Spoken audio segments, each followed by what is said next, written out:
কিছু খাবার আছে যেগুলো শুধু খেতে ভালো এমনই না, মনে অনেক পুরনো অনুভূতিও ফিরিয়ে আনে। আমসত্ত্ব ঠিক তেমনই। কি আমসত্ত্ব দেখে জিভে জল আসছে? হ্যালো এভরিওয়ান, কেমন আছেন সবাই? চলে আসলাম আরো একটা নতুন ছোট্ট ভিডিও নিয়ে। সকাল মানেই তো হালকা পাতলা ঝড়, আর এই হালকা পাতলা ঝড়ে চারিদিকে আমের ছড়াছড়ি।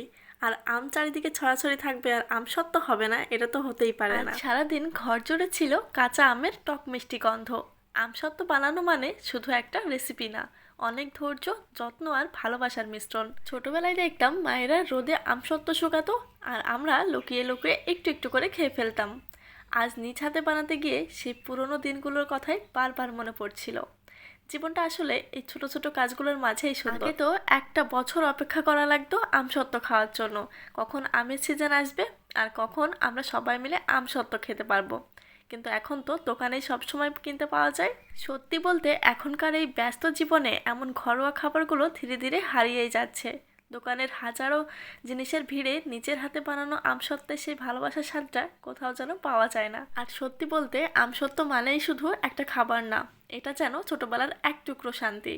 ছোটবেলায় এভাবে লুকিয়ে লুকিয়ে আমসত্ত্ব নিয়ে খেয়ে বেড়ানোর মজাটাই আলাদা। আমার তো মনে হয় আজকের ব্লগটা শুধু একটা রেসিপি না, আজকের ব্লগটা টক মিষ্টি কিছু স্মৃতি আর ছোটবেলাকে মনে করে দেওয়ার মতো একটা সুন্দর খাবার। আমি তো এদিকে বক বক করে যাচ্ছি, কিন্তু আমসত্ত্বর মধ্যে আমি কি কি ব্যবহার করেছি সেটা তো আপনাদের বলাই হয়নি।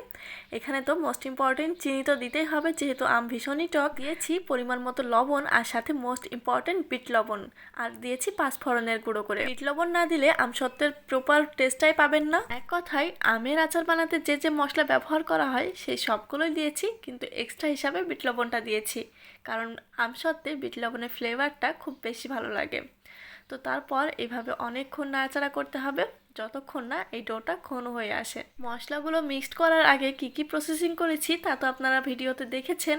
আর এখন যে পাত্রে আমি আমসত্ত্বটা সেট করতে দিব সেটাতে আগে তেল মাখিয়ে নিয়েছি, আর তারপর সুন্দর করে আমসত্ত্বটা বসিয়ে দিয়েছি।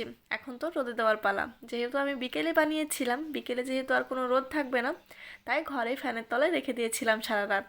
আর তারপর 3 দিন রোদ লেগেছিল আমার আমসত্ত্বগুলো পুরোটা ভালোভাবে শুকাতে। আমি এখানে পণ্ডিতি করে উপরে একটু গুঁড়ো দুধ ছড়িয়ে দিয়েছিলাম দেখতে ভালো লাগার জন্য, কিন্তু শুকোনোর পর দেখতে অতটাও ভালো লাগছিল না, তবে খেতে ভীষণ ভালো ছিল। ভালো মতো রোদ হলে 2 দিনেও শুকিয়ে যেতে পারে, যেহেতু আমি একটু মোটা করে দিয়েছিলাম আমার প্রায় 3 দিন লেগে গিয়েছিল। আর এই যে এখন আলতো হাতে আমি খুব আস্তে আস্তে এটা তুলে নিচ্ছি, আর এই যে পুরোটা সুন্দরভাবে উঠে এসেছে, আর দেখতেও ভীষণ ভালো লাগছে। আমি আপনাদের জড়িয়েও দেখাচ্ছি, এটা খুবই বেশি সফট হয়েছে, একদম পারফেক্ট একটা আমসত্ত্ব যাকে বলে। তো এটা দেখে আমার তো এখন জিভে পানি চলে আসছে, ভীষণই খেতে মন চাচ্ছে। তো এগুলো আমি কেটেও নিয়েছি,